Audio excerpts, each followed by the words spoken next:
Hello, Ross Levine. How are you, sir? Doing good, man. Good to be here. Thanks Good. for having me in. Good to see you, man. So, obviously, big couple weeks for you. You had a phenomenal performance on Karate Combat. Thank you. When that first came out, as far as the promotion goes, I thought that was really, really interesting because there's no, to my knowledge, there's no full contact karate fighting. You know, it's always been sport karate or ISKA and that type of thing. Yeah. So I thought that was pretty cool, right, when that came out. Yeah, first of its kind, for sure. And I think the whole thing behind it was you see like Olympic karate and the WKF style where they're in their stance and it's short, explosive. And Yes. the whole style is built around, well, all right, we should be able to use our skills to demonstrate what would be a kill shot if it wasn't controlled. And everyone always looks at like the Olympic karate and they're like, oh, it stinks, right? Right. These guys can't fight or they can't do anything. And these guys decided, hey, you know what? I think these guys are pretty darn good. So why don't we make a full contact league and let them display their kill shots? And now you're seeing it, and it's pretty wild, man. It's different. It's unique. It's got its own thing going on. So I think it's awesome, and I'm happy to be a part of it and kind of brings my career full circle, you know? Right. Yeah. They do now. Do they pre-record the fights, correct? And then they show. It's not live, or is it live? This season was not live. Okay. They have done live shows in the past. Yeah. And I mean they've done some crazy stuff. If you go on like their YouTube channel and you go to type in like Karate Combat One World, they did a show where they set up the pit in the observation deck at the World Trade Center. Wow. Like, totally insane. Like I wish I would have been a part of it during that. Like that's nuts. Plus, Right. I'm from New York, so like that would have been awesome for me. Yeah. But yeah, I mean, they did live shows. I mean, they were doing them in New York and Miami. I think somewhere else in Florida. I'm not sure where the other locations were. Maybe LA. But this one, obviously, because of COVID, they were trying to find ways to make it work. So they had us overseas, and we did that, and it was great, man. They had it was basically like a fight card, Right. And even though it wasn't live, they recorded it and then split it up so that there were different episodes. It felt live because they had people there that surrounded the pit that were cheering for us, even though I didn't know them. Right. It still felt like a live crowd, so it was close to what would have been live. Right. And they go all over the world. They put on shows everywhere. Where was yours? This was Budapest. Wow. Yeah, they filmed everything in Budapest, which was really cool. Oh, that's sick. Yeah. How long were you in Budapest for? About a week. Yeah. About a week. Obviously, like because of COVID, we couldn't have like these extended stays, and the city itself was really nice. Like they weren't too shut down. So once we got our tests and followed all the protocol with Karate Combat, we were able to go out and like take walks and get our groceries and stuff like that. Sure. So it was beautiful. We had honestly, so during the time that I was there, the weather was 10 times better there than it was here. So Really? it was amazing, man. Perfect timing. Yeah, it really was. Yeah. Now, something that I've been watching Karate Combat here and there as once it first came out, and I think the rules are kind of interesting. You can, I forgot what fight it was, but they were talking about you can hit in the back of the head in Karate Combat. Not that I'm aware of. Really? Yeah. Because I feel like I forgot what fight it was, but a guy was on the ground. I know you can ground and pound for like 5 seconds or something like that. And the dude was like hammer fisting the guy in the back of the head. And one of the commentators was like, "Oh, this is allowed. This is a 360 sport." I don't know. Yeah. I'm trying to think now at the rules meeting if they talked about that. Right. Like you now that you say it, I don't remember them talking about like unified rules. In an MMA promotion, I've cornered a bunch of my friends that compete in MMA, and they always talk about the mohawk, right? Like the mohawk is illegal. Anything where the mohawk would be, but anything outside of that is legal.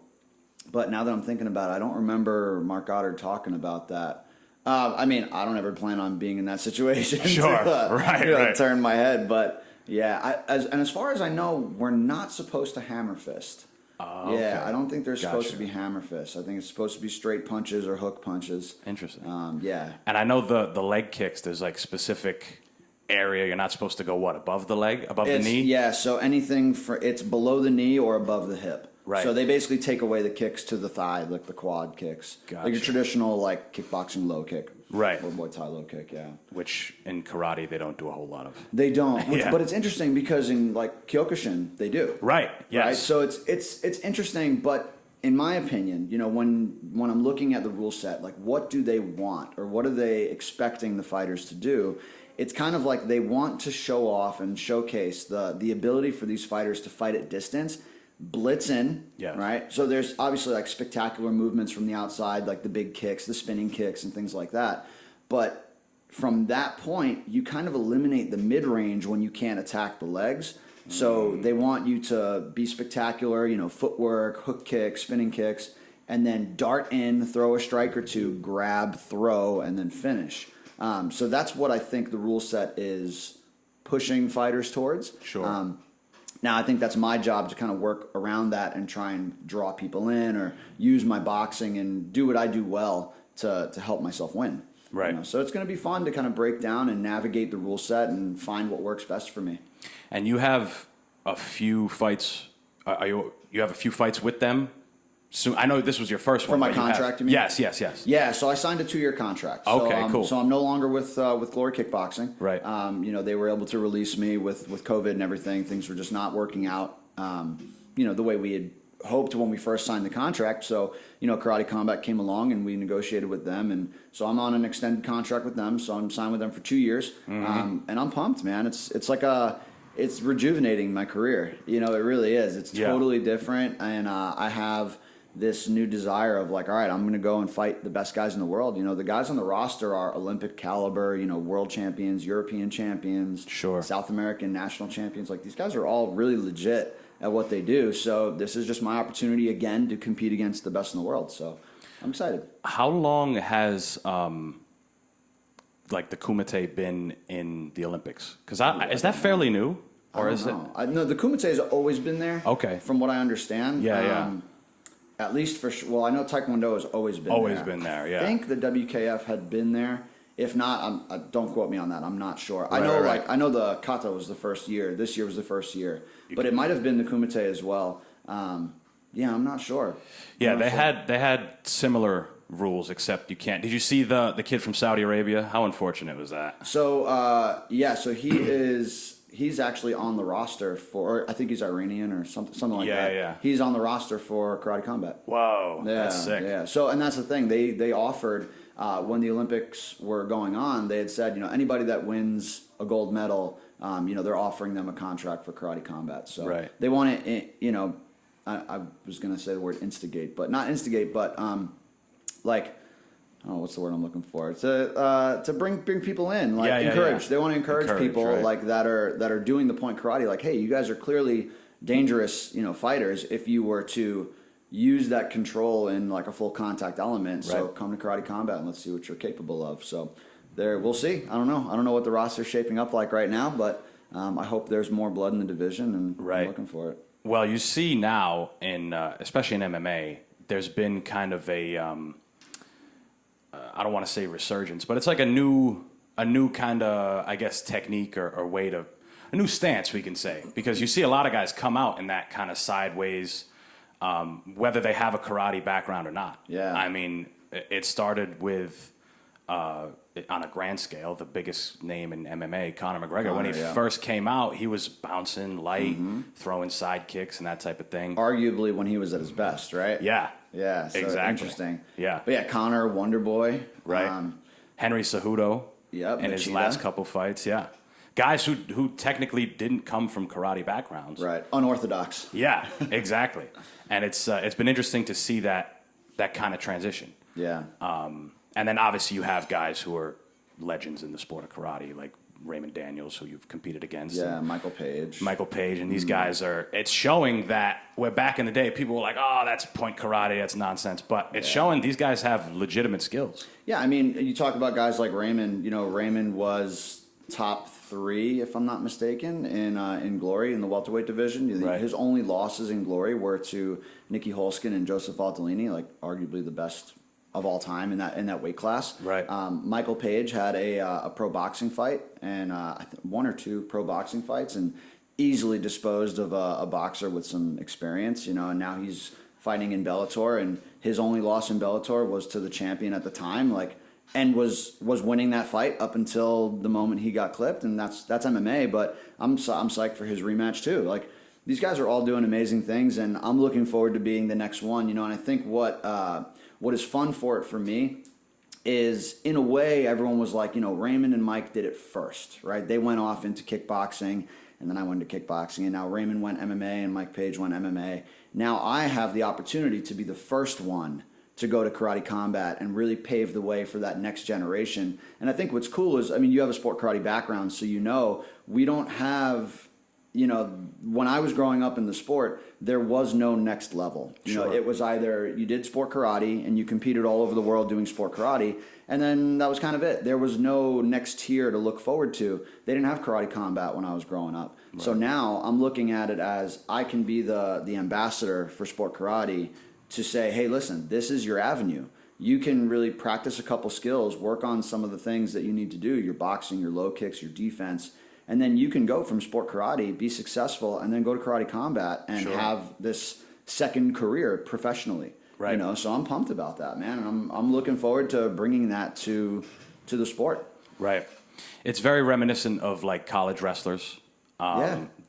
For them, there wasn't, until MMA came along, there wasn't right. like a huge outlet. They could compete a lot around the world, Olympics, world level, and then after that, it's like, I'll go be an insurance salesman or something. Exactly. Yeah. They were mistreated almost by the NCAA. Yeah. Now it's different because you can get sponsorship Yeah. as an NCAA athlete. But yeah, you're right. Until MMA came along, it was just for pride.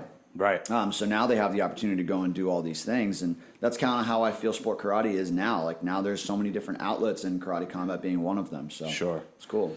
Now, how long were you competing on the sport karate circuit? I know you did it for quite some time. Yeah, I started martial arts when I was 7. Right. My first competition was 12. Okay. And then I was, from the time I was 13 until I think my last sport karate event, I was 30.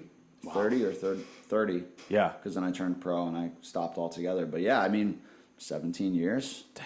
Yeah, I was for a long time, man. Right. Funny story. You probably remember it sitting here across from me, but I competed against you a long time ago. So I don't remember. Yeah. We talked about it a little bit, but I'm like, man, I was trying to rack. So do you remember which tournament, where it was? I don't remember the name of the tournament, but Okay. it was at the Crown Plaza Okay. in Warwick, which they did a couple over there. Yeah, was it the big national one, or was it one of the local Crane ones? It was definitely a local one. Okay. Yeah, because it was my first time competing in the black belt division. Oh, okay. I was like 19 or something.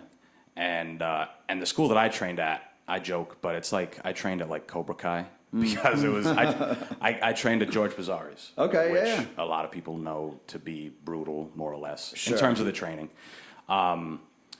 And we never really trained in that sideways, in and out kind of style. Mm-hmm. We always trained more like a square stance, more similar to Kyokushin without It was the leg kicks. self-defense. It was self-defense, right? Yeah. So the people who aren't aware, for any of my fans who are watching this that don't know, so I'm living in Rhode Island. We're in Rhode Island right now in Providence. But George Pizzari was the man. Right. Everyone who did Kempo in this region has some type of lineage from either Nick Serio or George Pizzari. That's where the lineage comes from. Is it the same system?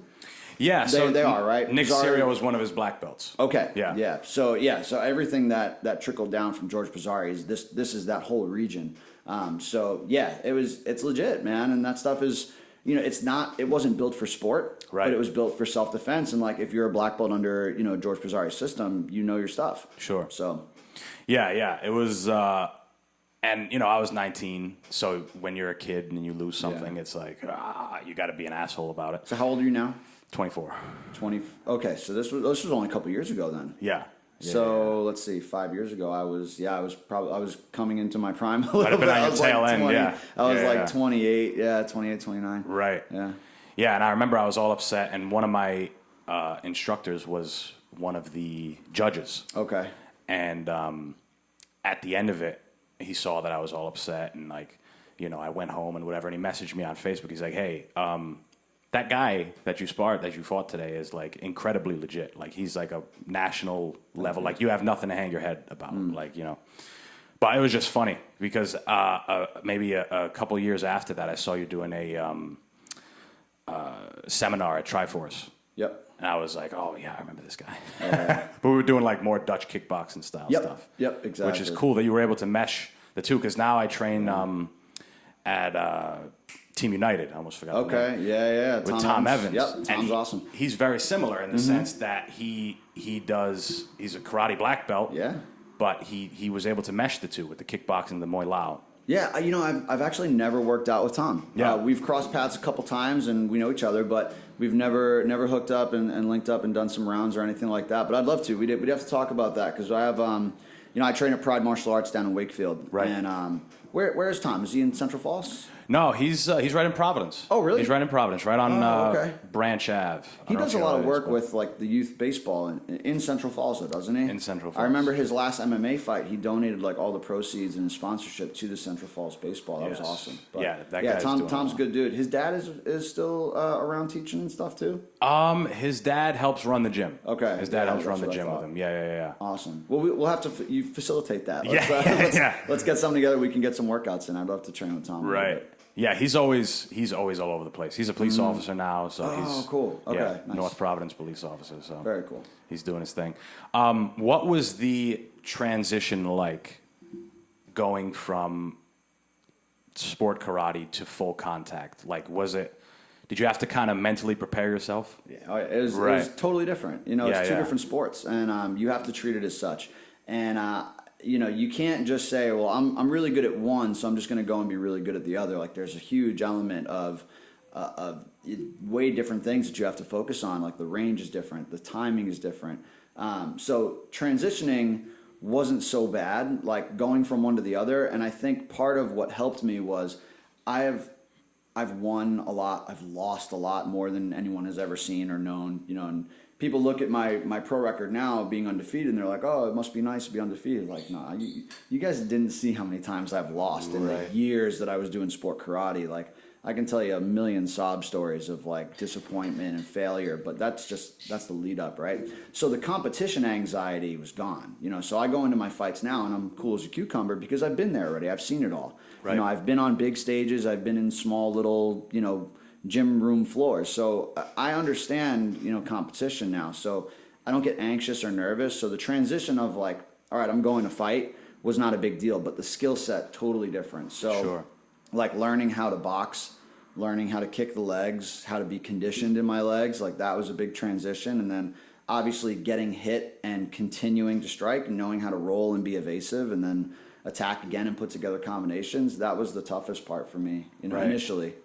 Yeah, you don't realize you got to like re-humble yourself. You think you're Big at time. the top of the game, whatever it is that you're doing, and then you want to transit. Because when I switched over to MMA, when I went to Triforce, I was like, I have no hands. I'm going to get pieced up by everybody. I got the movement. I can throw the kicks. It's cool.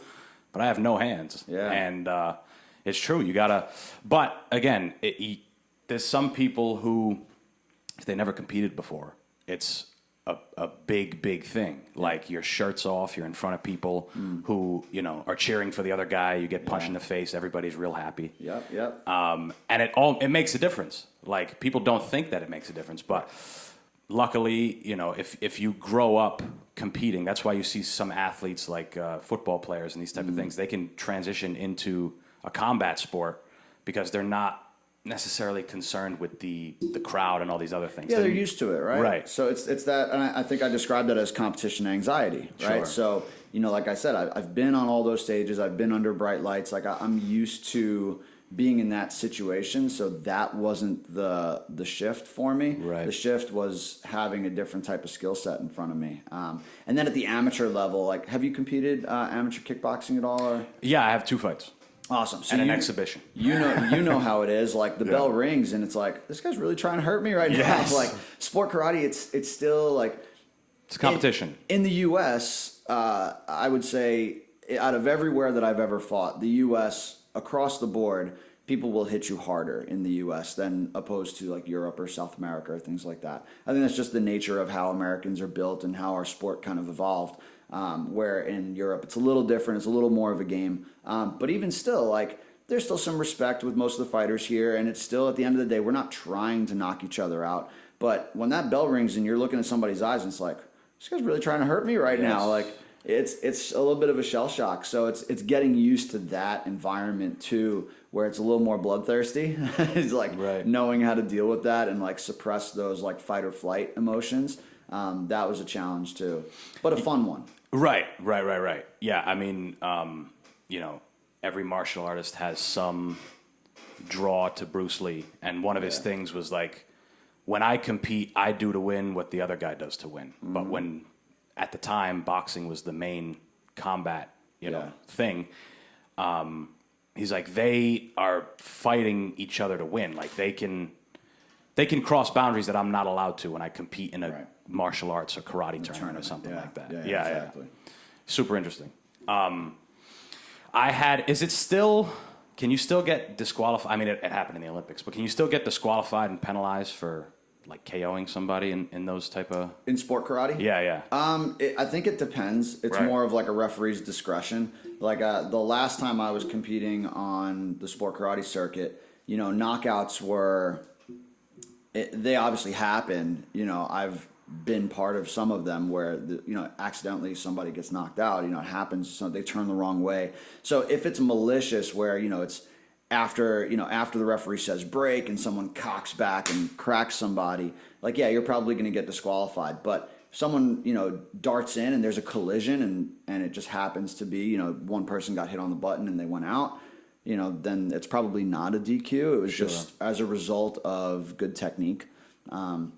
But every league is a little bit different. Like I know NASCA was a little bit more lenient with that as long as it was within the scope of the rule set. Right. Where the NBL, there was a no blood rule, a no DQ rule, or a no knockout rule. So, you know, things like that. It depends on the rule set, I guess. But that's, again, the goal was not to knock each other out. The goal was to be effective, be first, be fast, and be strong with controlled technique.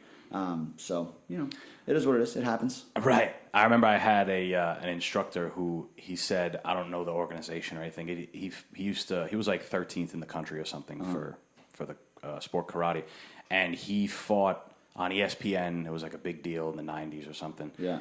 And he was in the finals, and a guy jumped to do some kind of jump technique, and he just came over the top with a ridge hand, smashed dude in the face, and made him go horizontal, banged his head on the ground, knocked him out, got disqualified. Wow. And he tells like the story, and he's like, "Hey, idiot, wake up, you won." Yeah, that sucks. Yeah.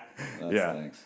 Yeah, that was the thing. For whatever reason, anytime we went to tournaments, our school, we would, I don't know, we wouldn't compete the same, which is why we didn't go to a lot of tournaments, because some people would get disqualified. Yeah. You know, some of us were more or less out to hurt the other person. You know, because that was your training, right? Yeah, so exactly. Even though you look at these tournaments locally and they say open tournament, you know, open to all styles, it's like it's really not open to all styles. Sure. It's open to all styles who train and compete like we do. You know, because generally across the board, everybody looked similar. Some were obviously better than others, but you would have that bladed stance, and it was the bouncing in and out, the blitzing, the front leg movement. You know, the people who didn't do that, they didn't win. Right. Because they were at a significant disadvantage, you know, for the rules of the sport. So it's kind of like everything else, you know, that you take somebody like that who's, you know, average at sport karate that doesn't have any boxing skills, and you put them in a kickboxing match, they can get beat up. Sure. You know, so it's all, you know, you got to be within the scope of, you know, the sport that you're competing in. And that's just kind of the way it is. Right. One of the, I think it's called the most important kickboxing match ever, when Duke Rufus's brother fought the Thai guy. Rick Rufus. What a crazy fight. Man. Yeah. Because, I mean, he broke that guy's jaw, Rick Rufus. And got his legs just absolutely minced meat. Yeah. And it was such a turning point, because people were like, because that was during the time when that style of American kickboxing was huge. The long pants, the head kicks, all that stuff. People were all about it. And then this Thai guy comes across the country and just beats this guy's legs. He can't move. Yeah. And it's like, we got to switch things up. Well, because American kickboxers were all like, oh, leg kicks don't really hurt, and they're not that important, and this and that. And it was like, all right, well, you're going to be humbled really quickly. Take a few know. of them. But I think that's how sport needs to evolve, and that's you saw that with like the beginning of the UFC. It was like all different styles. UFC 1. You go back and watch those videos. It's like, man, these people really thought they were like the baddest dude on the planet, and it's like you might have been the baddest dude on the block. Yeah. But like, yeah, you see what was effective and what wasn't, and then like the evolution of the sport is just so fast. Like I think Dana White says it all the time. Like or Joe Rogan for sure. There is no sport on the planet that evolved as quickly as MMA did. Yes. And I think that's, stories like that, that's a testament to, how quickly martial arts has become popular, has evolved, we've gotten rid of the stuff that doesn't work and added the things that do. And you're going to consistently see this change. I mean, even the last year, you're starting to see now the emergence of calf kicks, Yes. chain wrestling, and now, like, unfortunately, we saw over this past weekend the oblique kicks, the stomps to the knee. Brutal. I don't know if those are gonna stick around, but Right. That was brutal. yeah, things like that. It's just the game's evolving, man. It's different. Jiu-jitsu is not what it used to be. Sure. You see guys like Gordon Ryan, he's not even 30, and he's the best in the world. freak. An absolute monster. Like they're just Yeah. coming up with new ways to do things. It's incredible. And they're doing a lot with different kinds of karate, different kinds of martial arts. Yeah. So now you can go do karate combat. ONE FC is putting together a jiu-jitsu The grappling program, yeah. grappling program, where Gordon Ryan was talking about it, where now it gives him another outlet. So it's super interesting. And ONE FC does a whole bunch of different, like they have Thai, they have kickboxing, MMA, now they're going to do jiu-jitsu. Like super cool what they're doing over there. Yeah. Especially the fights with the like the Thai fights with the small gloves. Yeah. Like, that shit looks crazy. Yeah, super fights. Yeah. It's crazy, man. Those guys are legit, and they're putting together like legitimately the best fighters in the world. Yes. There's a lot of like cross promotion happening. Well, I shouldn't say cross promotion, but fighters that their contracts are up and then they're being recruited by ONE. So you look at guys like in the kickboxing world, like Giorgio Petrosian was Glory World Champion, and then he went over to ONE. Now he's the ONE World Champion. Sure. Guys like Mighty Mouse and Eddie Alvarez are over at ONE now. Rod Tang. Rod Tang. Well, Rod Tang was, aside from the gyms or the stadiums in Thailand, Right. he's in ONE Championship now, and then Right. like Stamp Fairtex. And, man, it's just like the whole evolution of the game is crazy. Andy Sauer came back, like David Curia, Enrico Kiel, like all these guys. Sidichai is over there now. They just announced like their new, I think it's featherweight Grand Prix. Unbelievable! Like the talent on that card is ridiculous. I can't wait for that. I've had trouble following ONE FC because I don't know where to watch it. Where do you have to like? Is there like a subscription or something? So if you go on to they have an app. Yeah. The app will keep you updated with everything, and then you can stream it through the app. I think they were at one point using Bleacher Report. Yep. And now you can see it exclusively through the app. They were trying to market deals with like Spike TV. I don't know how that worked out. But you can still watch it. Download the app because the app like updates you and everything, and then you can always catch most of it on YouTube afterwards too. Yeah, because they're huge in Japan, and their rules are a little different. Like the fact you can knee people on the ground, that's pretty crazy. Yeah. So I saw you just mentioned the oblique kicks and that type of thing. When I saw that, I was like, that's kind of karate. Yeah. Like, because I remember being younger, and they're like, you can't kick to the head, can't kick to the body. Stomp the knee, which makes sense, I guess, in a real life situation. 100%. But watching it, it's like, it's cringeworthy. fuck somebody up. Yeah. Especially that one, the one that happened this past weekend. Like that guy's having surgery. Easily. His career is altered now because of that kick. And, Yeah. And it's nothing against Roundtree. It's within the rules It's right legal. now. Yeah. It's not his fault. I like Roundtree. Sure. I'm a big fan of his too, but I hate that stuff. I hate it. I know, being a doctor, a physical therapist, you're probably like, Well, because I can see what's going on. I'm like, all right, definitely his MCL's gone. yeah, Likely his ACL. He's probably got some meniscus damage. that's a career ender. That's a lot of work potentially. Yeah, You're not going to see him for probably a year. yeah. Even it happened to Whitaker when he fought. I think he fought Yoel. His knee blew out. And Whitaker then did the same thing to Darren Till. Yes. Right. Yeah, So it's just like a chain. People just want to get the other person back You're for gonna it. see it more and more. And I think for me, where I draw the line is like, all right, if you and I are fighting and I'm losing 2 rounds to none, maybe I can sit back and say, all right, I'm just going to let him come to me and I'm going to stomp his knee. Stomp his knee. And if I can end the fight that way, then I win. Yeah. It's kind of crazy to me, you know. So, and I was talking with some guys yesterday. I was actually doing another podcast and we were bringing up, he's like, well, why is it such a big deal? And I was like, well, it might not be a big deal now because we're only seeing a small sample size. But think about, you know, and maybe this guy is not in too bad of a shape. They were saying, well, the guy that got hurt was like, oh, everybody give Roundtree a break, like on his Instagram. Yeah. And it's like, all right, well, he's in a situation where the UFC is going to cover his medical bills. You know, they're going to cover his rehab. They're going to build him back up. And if he's able to compete again, they're going to give him the right matchups and, you know, support him in his road back.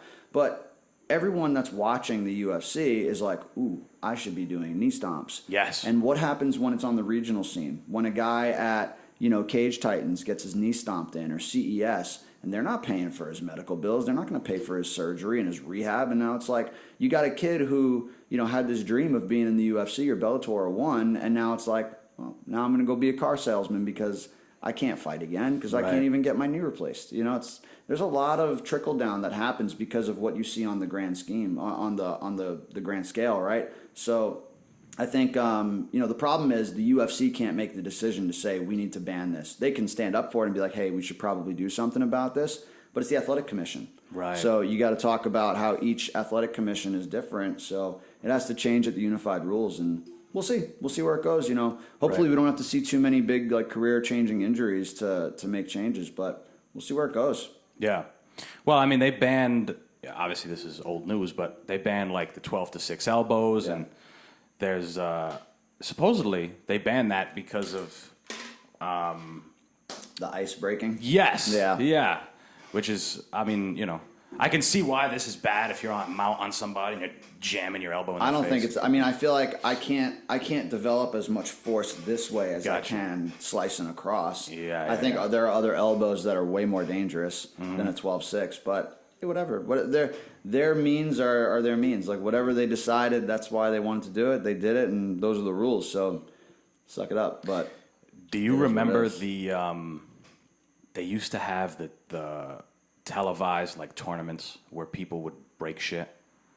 Well, I mean, I remember not prior to ESPN. Right. But I remember all the ESPN, like the U.S. Open breaking competitions. Yes. Well, so I'm good friends with Chip Townsend, who like owns all of the world breaking records. Like that guy's an absolute savage. I've been to his school, and he actually had me break my first bricks, break my first baseball bat. There's a funny video of that on YouTube. I was like super young Ross, if you want to check that out. Yeah, type in like Ross Levine breaks baseball bat or something like that. Yeah. And I like barely got through it. This is way before I did any type of kickboxing. Oh yeah. I bet. But yeah, it's such cool stuff, man. I love watching the breaking competitions. Yeah, I miss that. I feel like it's not like a thing anymore. Or maybe it is. It's not televised anymore. It is, but Yeah, it's yeah. you know the U.S. Open they stream in like ESPN 3 at like 2 a.m. right, Like, you just don't see it. It's not like it plays. You know they're playing cornhole and darts and stuff and shuffleboard at like 1 Spelling o'clock in the bee. afternoon. Yeah, but Yeah. you can't see like this stuff. That's who knows. It'll change eventually. Yeah. I think the oblique kick came from originally the one who used it the most was John Jones, and his reasoning was him and his coach. They both say it's like if you're allowed to knock me out in front of everybody, I should be allowed to kick your knee in. Which I mean, I guess is logical, but it's you're taking that guy's food out of his mouth more or less. Like you're kind of taking him away from his livelihood. I understand the logic. Right. I think when we're looking at competitive fighting, like the goal is obviously to win within the scope of the rules, right? When I'm fighting, I'm striking with the intention to hurt you and to finish you and to potentially knock people out. But by no means am I striking with the intent to injure you. Does that make sense? Like there's a difference between like, okay, I'm going to hit you, it's going to hurt, and you're going to either quit or you're going to get knocked out. But you have the right to defend all of those techniques. But I'm never doing something where I'm going to kick you until I break your arm, or I'm going to kick you and I'm going to break your knee, or tear ligaments, or brain damage. Like my intention is not to do that. Right. Where with a knee stomp, the intention is to stop the fight because I'm going to injure your knee where you can't stand. Yeah. Like I don't know, man. There's just something different between the intent to injure versus the intent to, win a fight. Sure. But it's a very, very fine line. It's a gray area, and it's tough to determine, what should be legal and what's not. So if you're doing, John Jones did some different things too, where he wasn't always just side kicking the knee. It was like that reverse front kick underneath. And from watching his fights, he used it more of like a range controller. And I've told the story too, where when Cowboy and Joe Schilling were up here filming some of the movie stuff they were doing, they were training at Triforce. And I trained with Joe Schilling. Awesome, the best ass whooping I've ever taken in my life.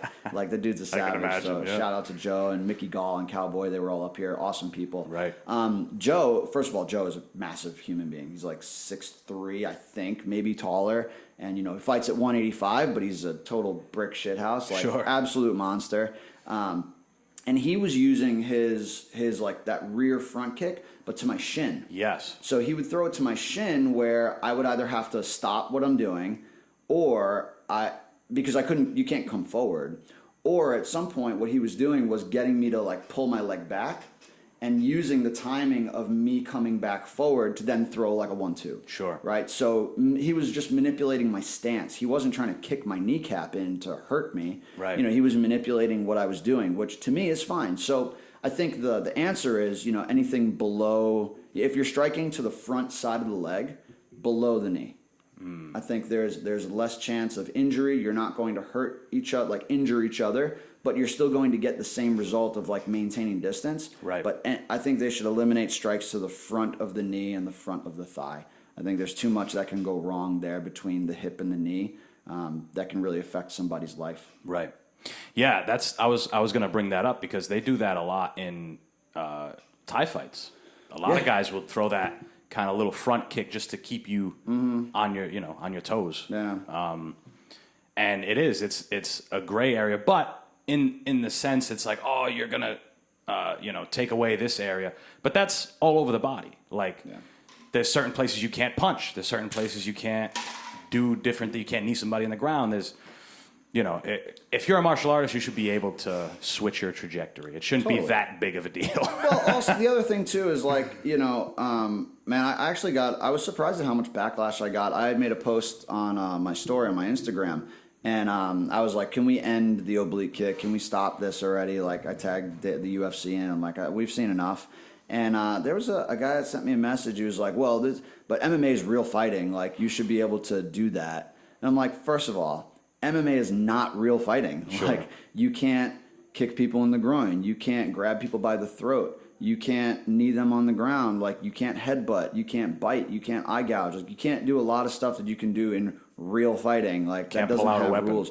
Yeah. So, like, there's rules. There's Yeah. rules. And it's very close to real fighting. Sure. That's what we want to, that's what the public wants to see. But there's rules and there's structure. And again, it should be healthy competition where there's a winner and a loser, but not someone who's like getting carried out on a stretcher and like not be able to fight for another year. Like that's a very different story. So I mean, there's ways that we got to work around. Unfortunately, we have to see things like this to stimulate change. And that's these are the conversations that need to happen.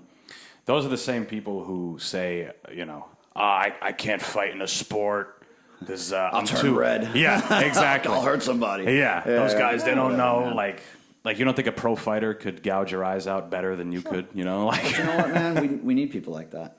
We need those people to keep buying pay-per-views and pushing the sport forward. So I don't engage with people like that on the internet.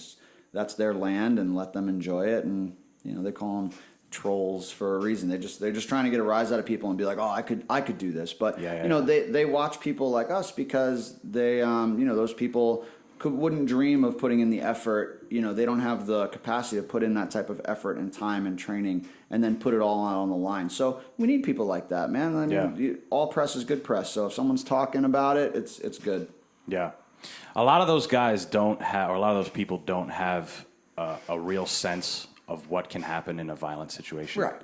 Like, those are usually the guys who start fights with people out because they don't realize that guy could have 3-4 other guys with him. Yeah. And it could end real badly. Yeah, damn. You never see, I mean, you see it sometimes, but a lot of the time, most martial artists, the guys who take it seriously and come from more, decent backgrounds, they're not out there starting fights. They want to avoid confrontation as much as possible. Don't get me wrong, man. I grew up in New York City. I've had a decent share of like a couple little scuffles here and there out in the street, and like that is the last thing I ever wanted to be part of because you just never know. And like as a martial artist, you learn like, hey, this is all about. Hey, yeah, you won, man. Good. Yeah. You know, anytime you get into an argument, you're trying to switch it up, like give them a compliment, be like, oh no, I was just looking at your shirt, like everything's cool, man. Nice shirt. Where'd you get it? You know, here, have a beer. Like, all right.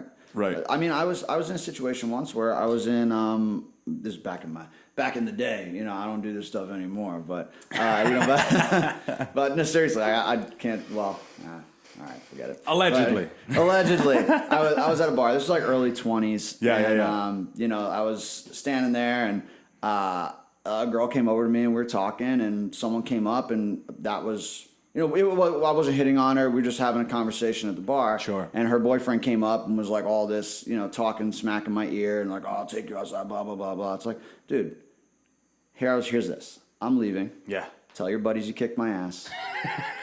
Call it a day. And I left. And I'm like, I don't need to be dealing with stuff like this. Like, I had no intention, but he was so far gone to hear my explanation of like, oh, no, we were just said hi, like no big deal, like take it easy, it's all good.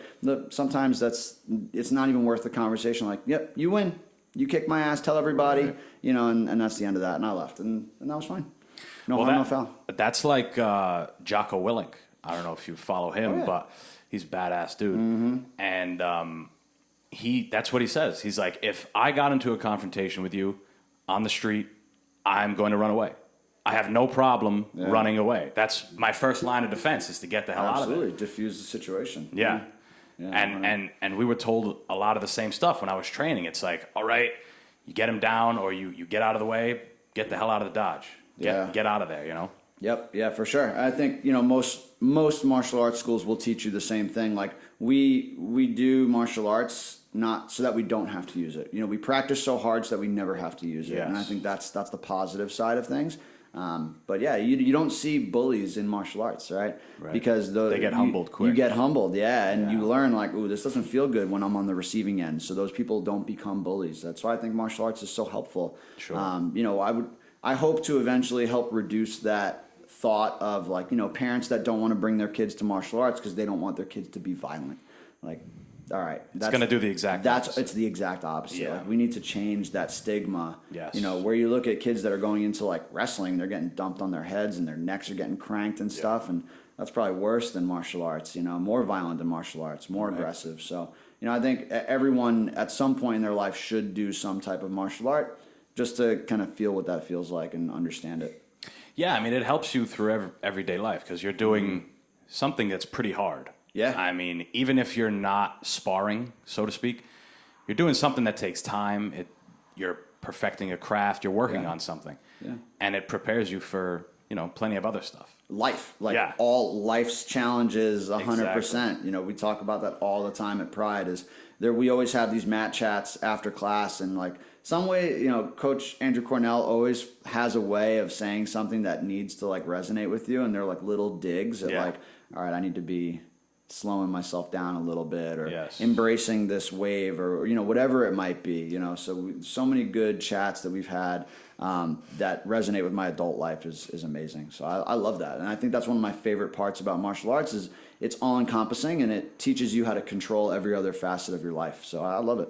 Right, and you can do it pretty much forever. Yeah, at different capacities, you can compete for a long time. And even if you don't want to compete, you can just do it to stay in shape. There's not a lot of guys who put on, you know, at 65, put on football pads and do drills. I would hope not. Yeah, but you're right. Martial arts is like the golf of, you know, combat sports. You can do this stuff in some capacity forever. Yeah, which is, you know, it's great for, you know, I mean, Lyoto Machida's dad is like 80, whatever. Yeah. He's an old guy, and he's still doing it, man. I remember there was a video. Shape too. It was for like his birthday, and they had like a little candle, and he was like, and he just like he punched it and it went out. I was like, that's sick. That's some old karate guru shit right there. Yeah, Lyoto's a G. That guy was so cool. How was it? Was that the first time you met him? Yeah. How was it? Because you were using that fake that thing that he does. Yeah. He's trying, man. Yeah. So it was funny. So after the weigh-ins, they had so I knew that he was going to be there. I found out the day before weigh-ins that he was the new, like, what they have is like the seasoned sensei. Yeah. Is like someone that's going to come on and like mentor some of the fighters. Like GSP did that earlier in the season. And then I found out the day before that Machida was involved. And I was like, oh, man, this is so cool. Like, hope I get a chance to meet him. Like, that'll be cool. Even just shake his hand, ask him some questions, whatever. Just to get the rub, I want to, have you heard that term, the rub, getting the rub? Like just being around people at that level, it rubs off on you. Right. You can't help it. So right after the weigh-ins, I was like starting to rehydrate. I had an interview with Robin Black. And then as I'm walking back to the elevator to go back to my room, one of the guys who I know who's in like the marketing team and, they start running a lot of the video. They were like, hey, we want to do a segment with like you and Lyoto. Are you up for that? And I was like, yes, absolutely. And they're like, okay, go back to your room, do what you got to do, and then let us know when you're ready. I'm like, I'm ready right now. Yeah. Right now. Let's do Get it. me in with him right now. Yeah. And I was like in the middle of rehydrating. I was like, nope, everything else can wait. I have to meet this dude. I'm so down for whatever. Right. So they wanted it to be like a little training session, like me asking them questions. And they were like, oh, it'll just take like 5-10 minutes. We spent like 25-30 minutes just going over stuff. I was just asking questions. I was like, how do you do this? Your hip fake, your front kick, and we just drilled and drilled. He held pads for me, and it was so cool. Like everything you would think of when you think of Lyoto Machida, like how you imagine he would be, it's exactly how he is. Just awesome, humble, well-spoken, like such a good like teacher and mentor. And just a nice guy, man. He just wanted me to be successful, and he was like interested in teaching me and like sharing his knowledge. It was really fun. Yeah. And then like the ultimate praise would be, I'm going to use this. I wouldn't. I always say to my students, like, the only way you can truly learn is by practicing something and then putting it into immediate application. Yes. That's why we always drill first, spar second. Yeah. Right? The goal is you drill, and then you hit the bag, apply it, and then you spar and apply it. Because if you don't, you just wasted all that time. Sure. So I'm like, listen, this is the highest level, the highest stage. It's competition where someone's trying to put me out. But I'm going to learn, I'm going to use this stuff. And unfortunately, I didn't get to put it together the way that I hoped I would, but I was trying. I was using it, and I still use some of that stuff today. So, I mean, totally. Anything that I can pick up from somebody like that, I'm going to use. You better believe it. Yeah, his style was, because if you look at more or less, aside from GSP, the two most prominent karate guys are him and Wonderboy. Yeah. In the UFC. Sure. And their styles are pretty different. I mean, Lyoto would blitz, or he would catch you on the way in. Yeah. Where Wonderboy does that, but he's more like he's jumping rope in there. He's bouncing the whole time. He wants to counter, and it's just interesting to see, the discrepancy between the two. Yeah, but it's also like American sport karate with Wonderboy, where it's a lot of front leg. You see the bouncing stance, the hands low. Yes. The multiple kicks off the front leg, the using the side kick to the hook kick to the round kick, the spin kick. The timing on the in and out, his blitzing. Right. And you see someone like Lyoto Machida, who's traditional Shotokan, a little bit more, good base, almost in a stance, like hands up, hard reverse punch, like boom, pull back, fire, like the front kicks. It's just very different. But super effective. Yeah. What always gets me is when people watch guys like that and they're like, oh, it's so unorthodox. Like, no, it's not. Yeah. It's not unorthodox. It's martial arts. Right. You guys, just because you came up doing, wrestling and boxing doesn't make this stuff unorthodox. Sure. It's been around longer, arguably. Yeah. I mean, wrestling has been around forever. But. Yeah, but probably equal amount of time, Sure. Sure. So it's just another way of doing things. But I love that unorthodox. It's super funny to me. Yeah. But man, it was so cool meeting him, and I hope I get to be around him again. We exchanged information. He actually, for a time, he was training down at Fusion MMA in Orlando. Okay. And I had just gone down there July 4th weekend. He wasn't down there. He was back in Brazil. But I was training with a bunch of the guys, and we have similar friends and stuff. So super nice guy. Yeah, I watched a video of Boss and GSP talking about different techniques and that type of thing, and Boss was mentioning how he doesn't throw his punches with a twist. Oh yeah. Well, yeah. You can see it coming, I guess. Makes sense, but he was doing kind of like what Lyoto does, where he's standing here and just shoots it right from here. Piston. Yeah, and that was just interesting to see. Hear a guy like Boss who also started out as a karate practitioner and had obviously phenomenal success. Sure. And is a legend. World pancreas champion, UFC heavyweight champion. Yeah, real cool stuff. Another interesting thing about karate combat, and I wanted to get your, how you felt about the pit, the ring. How different is that? Because you can fight on that slant, right? You can fight on that, and then like you go up that to sit in your corner. Like that was interesting. Yeah, it was different, and I think what's cool about it, and I think some people might be like not turned off by it, but would see it as a disadvantage. But I think it's kind of cool. You can't replicate that. Yeah. So it's not like you can, unless you build one in your gym, like Sure. build the slanted walls. But it's actually higher than it looks on video. So it takes a couple steps to like get up and get down, which by the way was the scariest part of karate combat. Is like when we did our walkthroughs the day before, they brought us over to the pit so that we can see it and feel it and whatever. And everyone, they were like, okay, after we went through like the meeting and figured out, okay, this is where your corners are going to be and blah blah blah. So we get down there. And they're like, okay, you guys can like feel out the pit. I spent like 5 minutes just going down and up, down and up, and down and up. And then I wanted to feel like some of the logos, the vinyl, see if anything's slippery. It wasn't. It was awesome. Felt so good. And I just practiced going up and down. I'm like, if I fall going down this pit right now, like, oh man, I would never forgive myself on freaking TV. Right. So like, how embarrassing would that be if I like hurt myself, like twist an ankle going into the pit? Right. But it was really cool. The challenging part was that when you're in a ring or a cage and I'm corralling, I fight, I have a very like pressure heavy style, and I walk people down and I try and get them against the ropes, and I'm able to unload there. But in karate combat, you walk them to the edge and then they just keep going. Yeah. It's like, come back down. Sure. And you watch my fight, and then every time he like put a foot on the wall, I actually backed up. I'm like, I want you to come back down. I'm not messing with any of that. I don't know. I haven't had enough experience to really know what I can and can't do in those situations. Sure. So, and you can't replicate that. So I was learning on the fly, as I was fighting. And at first, when I first watched my fight back, I was kind of upset at my performance. I'm like, I wish I would have done more.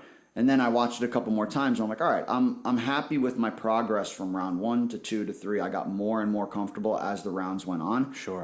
So I'm just excited to get into there again and just keep gathering data, getting more experience, and then a couple more fights. I don't see myself anywhere but the championship, and just getting better at it. I think we all do that when initially when we finish something. Well, like unless you get the KO of the year, but after you finish something, you're like, could have done this, could have done that. I won, but it wasn't, exactly what I want. I do it with this podcast all the time. Yeah, sure. At the end of it, I'm like, that might, but then I listen to it back and I'm like, that was pretty good. It wasn't bad. Yeah. But it is weird. It's like a strange thing that we do. We just immediately think like we fucked up. Well, I don't think everybody does that, right. But I think the people who have aspirations to be great and are going to be great at whatever it is they do, whether it's running a podcast or competing in something, I think you have to be super critical of yourself. Sure. My coach was always like, all right, 24 hours to either mourn a loss or celebrate a victory, and then move on. Like, it's time to start dissecting and getting better. It's always about getting better, and that comes from Jody. You're familiar with Jody Tension? Jody was my coach from New York City. They called him the super fighter. Like, guy was amazing. Doesn't really get as much talk as guys like Raymond, but probably has the best record against Raymond out of anyone worldwide. Fought him the most and probably has the most wins over Ray. Equivalent record. Like, I look at Jody and put him best of all time. Like, he took 4 years off in what was probably his prime to start building his brand and his school. So. When he came back, it was a different era. Sure. But Jody was phenomenal, and still, like, what a good martial artist, like, branching out to do, like, kickboxing and jiu-jitsu. Like, he's so freaking good, man. He's such a good martial artist and such a good guy. But he's, I think the biggest thing that he's done for me, aside from, like, training me since I was 16 and building me up to this point, is the mentality, like, the mental and emotional game of, like, listen, this is it's very cut and dry. It's black and white. You're going to go in, you're going to do what you're supposed to do, and you're going to figure it out intelligently. And afterwards, whether you win, lose, draw, we're coming back and we're working just as hard, if not harder. And it's always about improvement. It's always empty your cup, fill it back up. Empty the cup, fill it back up. And I think that's what helped me become where I'm at today. And that's carried on, aside from my career, but like everything in life is like that. So, I mean, that's huge. And big shout out to Jody Tension for that, TCK. But it's part of the game, man. You have to be able to do that for yourself. If you can't, you're going to get stagnant. Yeah. I mean, Adesanya says it, white belt forever. For sure. A white belt forever. I'm always learning. Yeah, and you look at guys like that, and when the day you think you got it, quit. Yeah. Like, that's the best advice I can give you. Right. Yeah, if you think you nailed it and you're like, I did it, I'm the best. Sure. Just freaking stop, man, because someone else behind you is coming fast. Yeah. So, yeah, for sure. Keith Jeffries would say the same thing. He's like, as soon as you stop, you think you figured any technique, we could be working on anything, straight punch, jab. If you immediately, after 2 sessions or something, you're like, I got a good jab. You probably don't. Dude, funny story about that. I took a seminar, and I was still like pretty inexperienced at the time. I was still an amateur, only had a couple fights, and I took a seminar from Miriam Nakamoto, the Queen of Mean. Okay. When she was competing women's Muay Thai, multiple-time world champion, like amazing fighter. Unfortunately, she's had a myriad of knee injuries and stuff that's kept her out of competition for a while now, but. Miriam Nakamoto was incredible. You want to see like really good, like violent Muay Thai in the women's division? Go watch her. She did a seminar up here in Boston. I came. We spent the whole first like hour and a half working footwork and a jab. That's all we threw. And you could see, like, just looking around at other people in the gym, they were like, oh, why are we still going over the jab? Like the look on their face is like, oh, I know this already. Like, teach me something I don't know, Miriam. And it's like, I was so involved in like, all right, I do it this way, she's doing it this way. How do I blend the two together? How do I make it better for myself?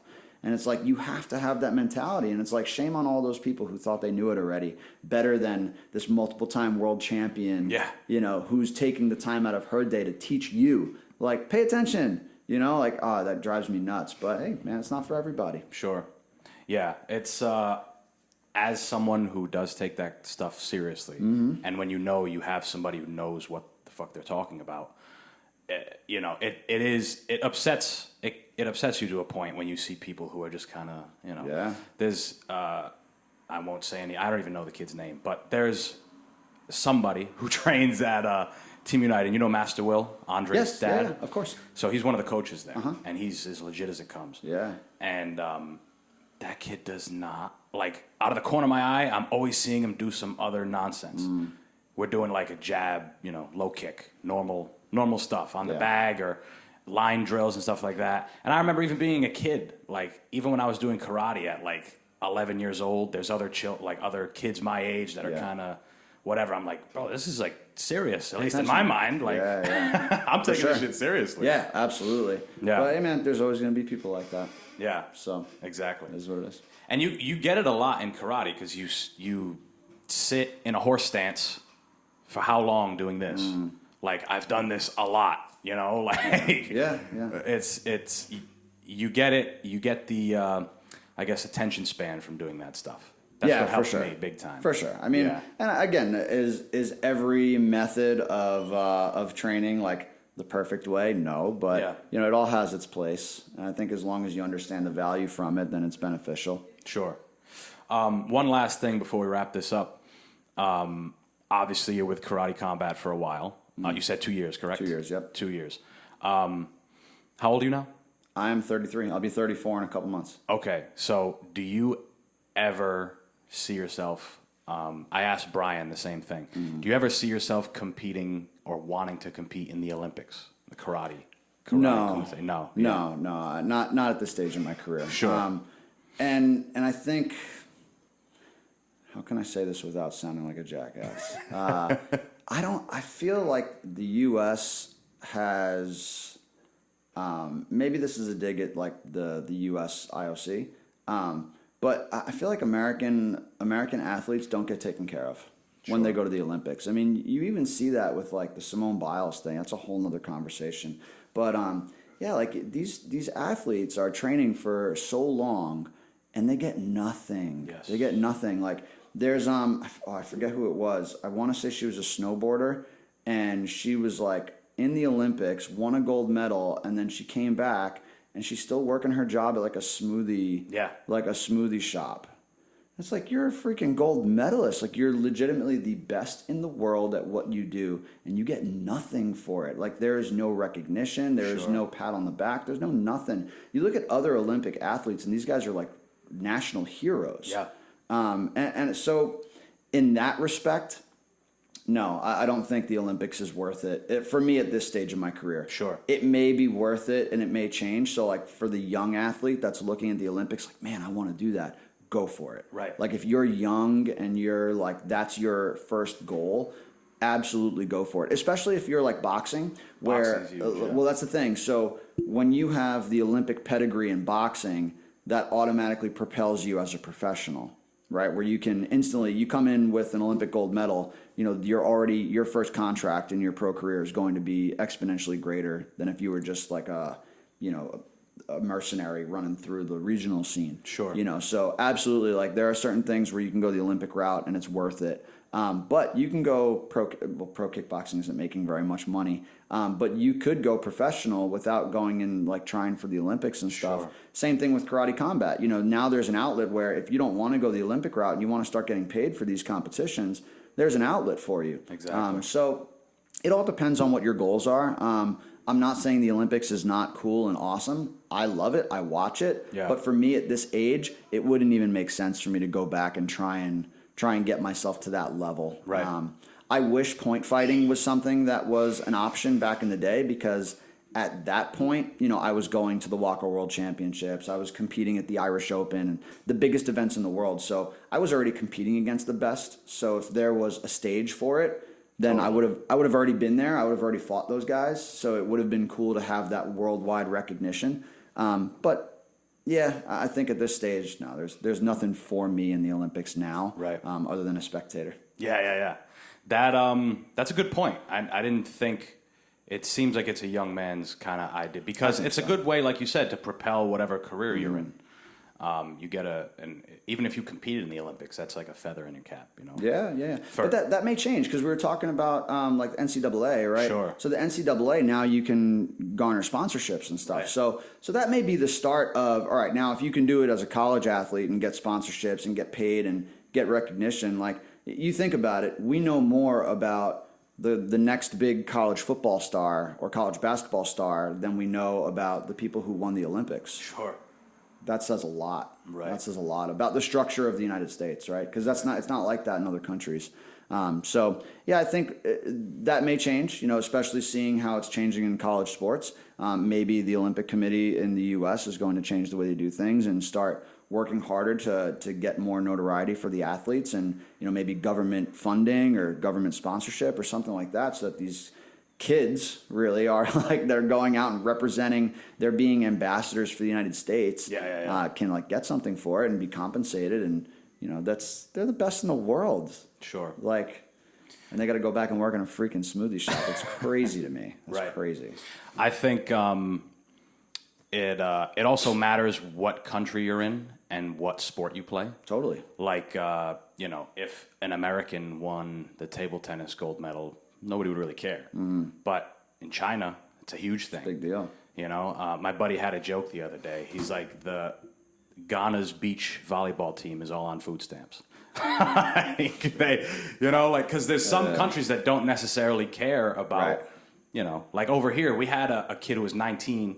He won the gold medal in shooting, the air gun or whatever the hell it's called. Right. And nobody knows about that. It's a 19-year-old. The only reason I know about it is because it popped up on my YouTube suggestion. Yeah. So, But I mean, you know, from the martial arts perspective, we got Ariel Torres. Are you familiar with Ariel?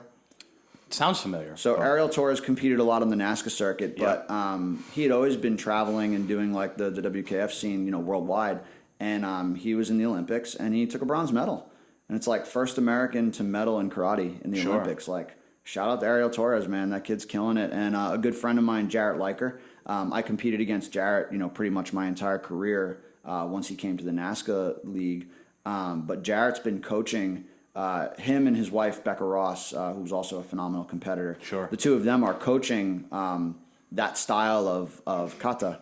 And they have a lot of competitors now, youth competitors that are building their way up. And Mason Stoll is another kid, phenomenal competitor. He started doing traditional. I want to say he just medaled in Cairo at the World Games like this past weekend. So those two are doing some phenomenal things with their students as well. So, you know, with this growing, I hope it gets bigger. I really do. I think martial arts needs to be on a higher platform so that people can see like, hey, there's options. We can go NASCA scene if we wanted to. We can do the regional scene, or we can go the Olympic route. I mean, there's a lot of really cool stuff out there. Right.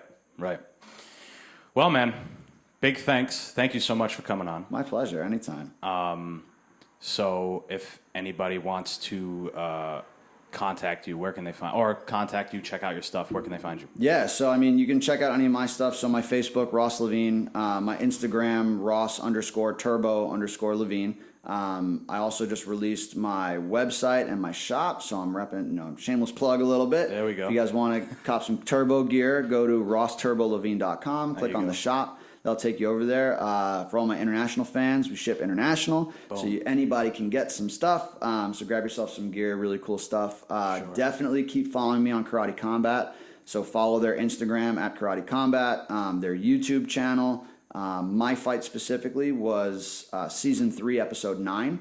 So if you want to watch that, but I encourage you to watch some of the older stuff too and get a feel for what the sport is and where it's going. Sure. Because it's going to be big, man. I think it's going to be huge, and I can't wait for more people to start repping Karate Combat and hopefully supporting me and just keep the brand going until we reach the top. Right. And after all your karate training, if you're banged up, they can come see you too. Absolutely. Restore physical therapy, man. I just fix everybody up. Yeah. All right, guys. Thank you all so much for listening. We're done. Peace.